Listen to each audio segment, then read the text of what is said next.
Probably mostly anxiety, because it was something that I had not done on that scale before. I had made short movies of 3 minutes, 4 minutes with friends, and this was the first time that there was a real script, and there were more sophisticated actors than I had ever worked with, but they all were still students, you know, although some of them were pretty talented. So being thrown into a real movie, although done with a lot of amateurs, was felt very dangerous. And at that time, of course, I was still a student of the university in Leiden. I was doing working on my I was preparing to become a mathematician. We are talking 1960, so it's about 45 years ago. And this movie came out of a request of what is called the Leids Studentenkoor, which is the Leiden University Student Association or whatever, something I'm translating vaguely. And they wanted for their anniversary in 1960. They wanted also, they do theater pieces, they do music, and they also now suddenly wanted to do a movie because they were very progressive, they thought. And so they had asked me and a couple of friends that had at least done something on movie making, although very short, as I said, if we would participate in this movie. And I think the most important thing was really, if you talk about state of mind and anxiety and who's going to do the job and can I do the job, of course, the first thing that was happening is that they wanted, with the people in the student association that was available, they wanted to find out who would be the director, who would be the cameraman, who would do the sound, who would do this and that and such and so. And so then they invited the most important film critic of the city where we're living, we're shooting this now, in the city of The Hague. His name was Brumstede. And he was supposed to be the critic that would designate who would be director and who would be cameraman, etc. So we all presented him the movies we had made, and I presented him 2 of my short movies of 3 minutes. And then my cameraman presented him a full picture he had made of 60 minutes, a detective story situated in his garden, I think. I mean, something like that, you know. And so Brumstede looked at all these efforts, and then basically the jury, he was the jury in one person, isn't it? There was only one person deciding there. So he had to advise the committee that was set up in the student association. And so his choices were that I became the director. So, I mean, that was probably the most important moment of my life, because he had also been able to say, well, you know, he's good for cameraman, or perhaps he should be an actor, or who knows what, you know. So he said, well, there is only one person that can do this movie, and that's Paul Verhoeven, because he has, although he made 2 movies of 3 minutes, I think they're really good. And so he should be the director, and his friend, Fritz, his name is, should be the cameraman, etc. And so he divided the group. And so that was where my life as a professional film director kind of started, I would say. It was still not professional, of course, you know. You can see the movie, of course, is made with very simple means, and everybody was making mistakes. There was a lot of things that went wrong, and we had no money to, of course, to correct things. And I mean, so it is still, to a large degree, an effort of amateurs, you know, not really professional. It took another 2-3 years before I could do a short movie too, and that was done at least with a professional cameraman.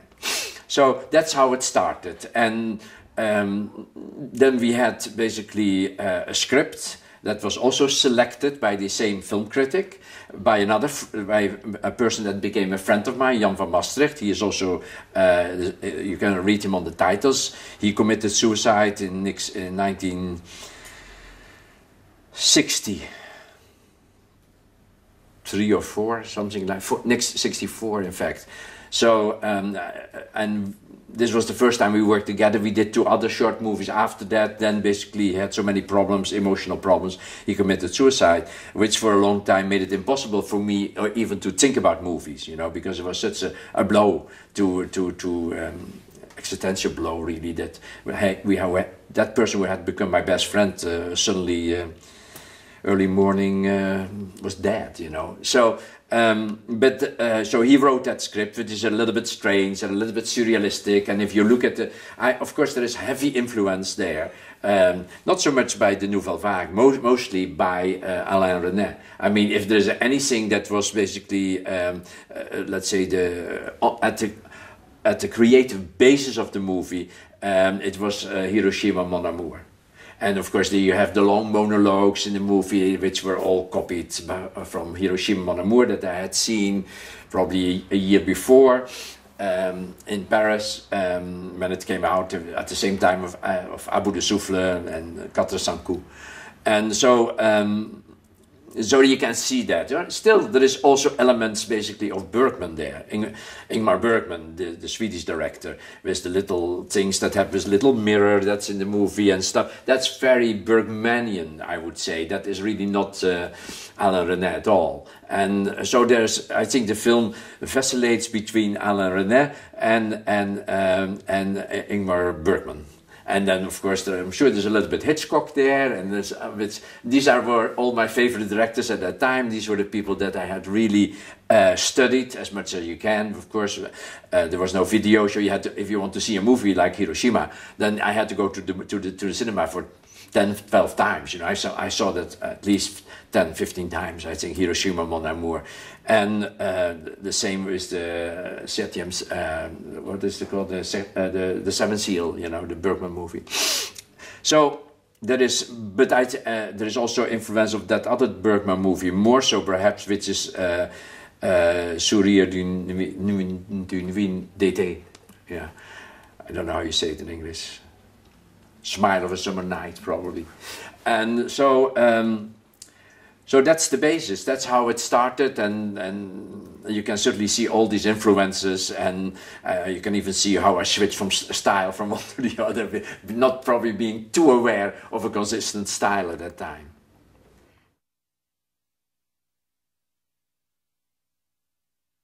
I interrupted my studies and I went to the Film Academy in Amsterdam that had just been created 1 year before. And so I followed the first year there, and the second year, which was 1960, I felt that in comparison to my academic studies, it was so low level that after 2 weeks in the second year, I thought, okay, I'm gone. And it was the same time, of course, that the committee of Leiden asked me to do a movie. So I thought, okay, I can better teach myself by doing a movie than sitting on the film school. So I left film school in beginning of that year. And so but that was still in the middle of my studies, you know, and I had another 3-4 years to go because I just to do my doctoral exam. And of course there was heavy pressure of my parents who wanted me to become a professor of mathematics, like my friends were. And they were really, they had a lot of anxiety of me flirting, I would say, with the idea of going into movie making. So I did this movie in 1960. I did another short movie called The Party in 1962. And then I had to abandon all filmmaking because I had to work on my doctorate. I mean, my doctoral exam, you know. And so I suffered a lot because it was a very schizophrenic feeling because The Lids Are Too Much had won a prize here, and the other movie, The Party, won multiple prizes on many festivals in the world, right? 6, 7, or 8 or something. So there was clearly something there, and I could prove that, but I could not basically seduce my parents to support my switch over.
to thought that shooting a movie was one of the most nightmarish experiences that you can have in life. And it's, as I said, that A Lizard Too Much was not that way, and Turkish Delight was not that way, but all the others were, and more so in the United States than in Europe.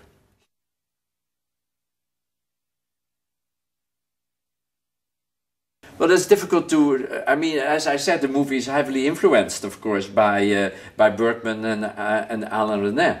And I think, and at that time, I was basically, I felt that the Nouvelle Vague was the best thing that could happen to a filmmaker. You know, to be inspired by the people of the Nouvelle Vague.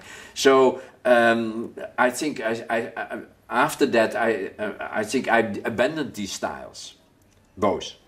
And I think basically, and that's necessary. You have to find your own style, you know. So it's yes, there are elements. The elements that are probably most consistent are are the ones that I borrowed from Alfred Hitchcock.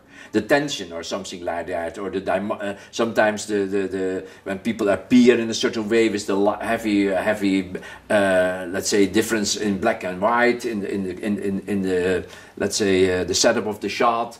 And I would say there's a lot of that of Hitchcock, like Shadow of a Doubt or something. But that I can still see as part of my own work, and as some of that is certainly in Basic Instinct, you know. And so I would link it to that. But I don't see exactly let's say the influence of Alain Resnais is gone. I think, you know, that doesn't exist and also Ingmar Bergman. I mean, I'm not Ingmar Bergman. I'm a big admirer of him, you know, and I know all his movies. And I just 2 years ago we looked at my wife and I looked to all the 25 that we could get in the United States. Every 2-3 nights we looked at another Bergman, and most of them I had seen, of course. But so I think it's a very influential director. But ultimately, it has it's not me, you know. I mean, it's another person, and the person that I use stylish at the moment, that I use much more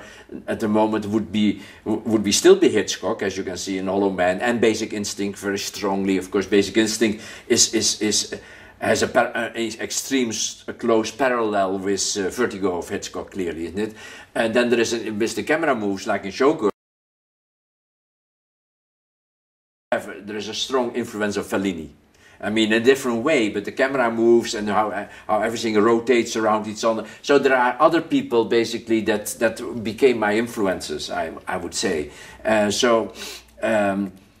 You recognize yourself, you know it's you, and you know what you did, but it's difficult to see exactly what's the same, you know. I think that you need a film critic for that.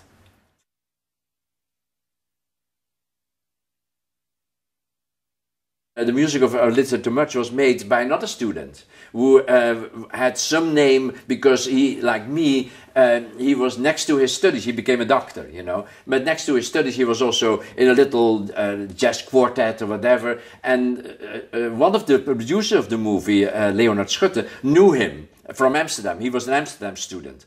And so he brought him to me and said, well, you know, we cannot afford a real composer, but here this guy can play 10 instruments, and he has a couple of friends, and with 3-4 people, with overlaying and echoing and all kinds of using different methods, basically, we pulled this, he composed this score, yeah. And so it was, again, a situation where talent, the talent of all these people in this movie, A Lizard Too Much, the only one that, of course, really went for it was me.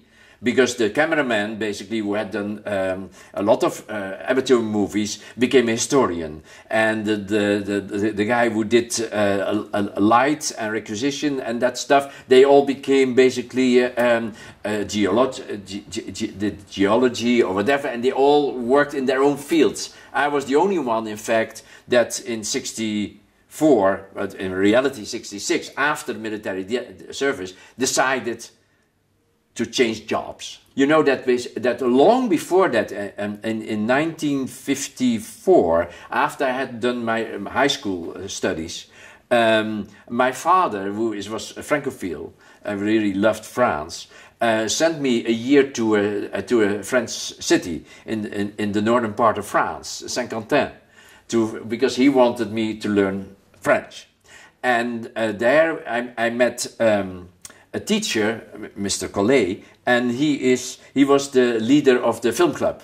And that's basically where I started really to look at classical movies, you know. So the whole thing started anyhow in France. And after that year in France, when I was on my way to the university in Leiden, I tried still to get out of that, and I applied for the Institut d'Études Cinématographiques in Paris. And basically, because I was a bit naive, I only found, and I applied in August. Of course, there was no place anymore, isn't it? I mean, you have to do that much earlier. So when I came kind of disappointed back to The Hague, my father said, you know, why are you not going to do mathematics? You were good at high school and there is no film industry in Holland, so give up your dream. And I gave up the dream, but then it came back anyhow. So I tried, and otherwise I might have become a French film director.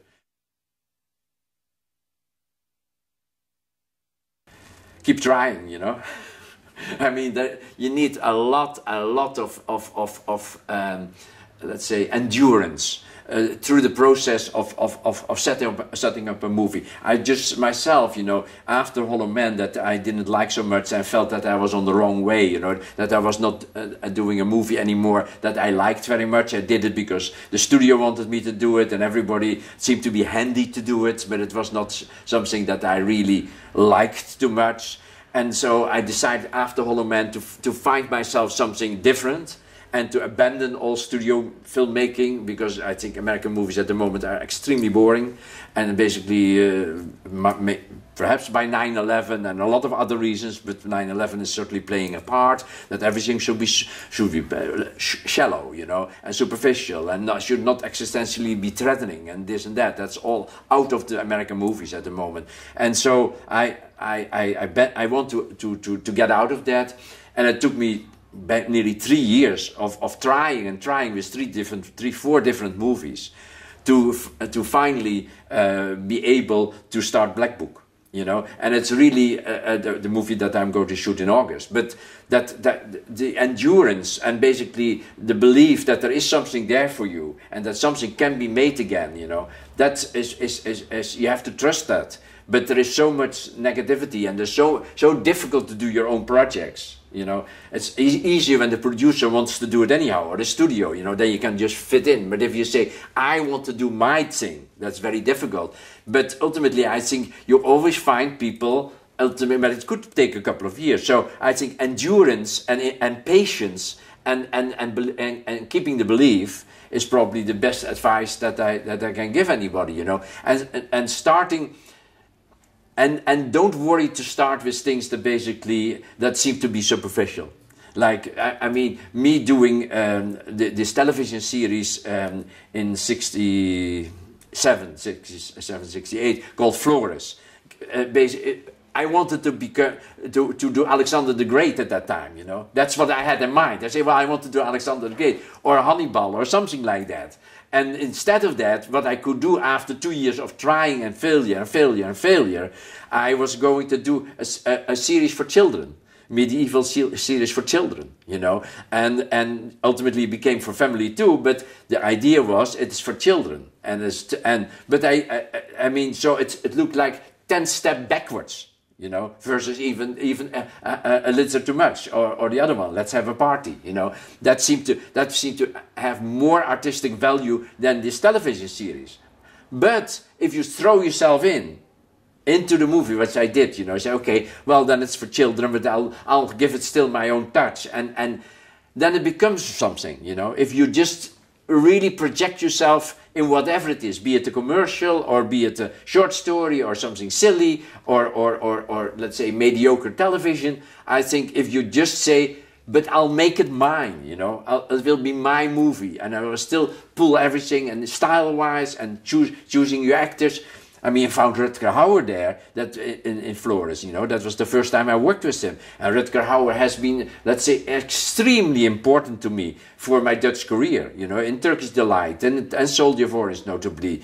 I mean, he without him, I could never have made these movies. So what seems to be humble and small can turn out to be big. It's like the mustard seed in the Bible, where Jesus says it's small. It's the smallest of seeds, but it will be a big tree. So you have never to look down on projects that are perhaps infantile, or it doesn't matter. You know, if you have talent, you'll make even something out of that. You know, and people will see it and use it for something else. I mean, Flores, Listen Too Much, and the party made it possible for me, with the military movie, these three things together, to start television ultimately. And doing Flores made it possible to make feature films. So there's always, I mean, there is a continuing line, you know, although it can be interrupted by death and other things. But otherwise, if you just keep going, and don't basically be desperate when it doesn't work, because it sometimes needs another half year, or sometimes a year, and sometimes 2-3 years. And then if they give you not what you want, do it anyhow, because if you're good and you have talent, you'll be fine.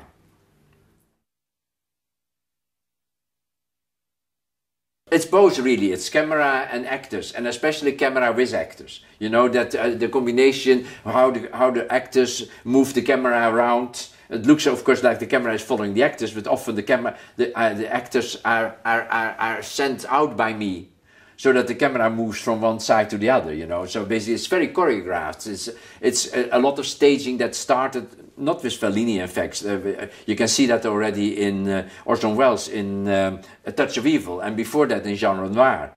Working with the actors is great if there is something about character there, or if there are emotions, or if something to do. I mean, of course, as I said, I'm being highly influenced by Ingmar Bergman. I mean, and when I was young, that is, of course, not so much based on the camera. You know, the camera is very static in Bergman. There is not a rotating camera or a steady camera like with Fellini or stuff like that. It's really the actors. It's all about the actors. It's all about the eyes, isn't it? It's what they project and what they give you. So I think that has always fascinated me, and I love to work with good actors. But then if the script is, let's say, is not always giving you the opportunity, you know, because it's like bang, bash, bam, explosions, cars, thing, there, and then the actors are just in between, you know. So, I mean, if it's possible, I think there is this combination of actors and camera that is absolutely great. The regrets of the things that you could not make for whatever reason, that you should have made, perhaps, you know. But then, of course, you also made a lot of good choices, and perhaps yes, of course, I have a regret to have done Hollow Man, you know. I did Hollow Man because I wanted to keep my group together, that we had a really good group of people at the office, and the producer and everybody. It was a really coherent group that I had developed in Los Angeles, and we want to keep it together. And if I would not make a movie, then it would fall apart. So then basically Hollow Man was there, and I thought it was a reason to do the movie. But ultimately, that is not the reason to do a movie, you know. Then better let things fall apart and start a new life, and basically and see what happens. You know, we have to walk to the edge all the time, you know. It's all existential thinking, of course, step into the unknown. You have to do that, and that's the reason why we live, to step in the unknown. At least I think it's Heidegger.